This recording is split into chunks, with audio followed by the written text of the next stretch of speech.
నమస్తే, welcome to KVR news 9. నేటి ఎద్దడితో అల్లాడుతున్న బొల్లపల్లి ప్రజలు వెంటనే ప్రజల దాహార్తి తీర్చాలని జిల్లా కలెక్టర్ని కోరిన టీడీపీ ఎస్టీ సెల్ జిల్లా అధ్యక్షులు వికోట నాయక్. బొల్లపల్లి ప్రజలతో టీడీపీ ఎస్టీ సెల్ అధ్యక్షులు వికోట నాయక్ తదితరుల ఆధ్వర్యంలో పల్నాడు జిల్లా కలెక్టర్ని కలిసి బొల్లపల్లి మండలంలో తండాలలో గ్రామాలలో త్రాగునీరు లేక ప్రజలు అల్లాడుతున్నారని, ప్రభుత్వం వెంటనే ట్యాంకర్ల ద్వారా ప్రజలు దాహార్తిని తీర్చాలని కలెక్టర్ని కోరడం జరిగింది అన్నారు. అంతేకాక ప్రజల మంచినీటి సమస్య దీర్ఘకాలిక దృష్టితో ప్రభుత్వం పరిష్కరించేందుకు వరికపుడిషెల లాంటి ప్రాజెక్టును పూర్తి చేయడం ద్వారా త్రాగునీరు ప్రజలకి నీటి సమస్యలు పరిష్కరించవచ్చని కలెక్టర్ దృష్టికి తీసుకువెళ్లడం జరిగిందన్నారు.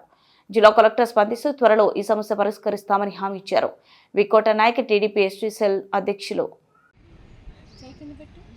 నగరకల్లు గ్రామం, నగరకల్లు పంచాయతీ 2వ వార్డులో జనవరి నెలలో కాలువలు నిర్మించడం జరిగింది. ఆ కాలువలో మురుగునీరు పోయే మార్గం, ఎటువంటి మార్గం లేక పూర్తిగా నీరు ఎక్కడికెక్కడ స్టాక్ అయిపోయి దుర్వాసన, దోమలు చాలా ఇబ్బందులు పడుతూ ఉన్నారు ప్రజలు.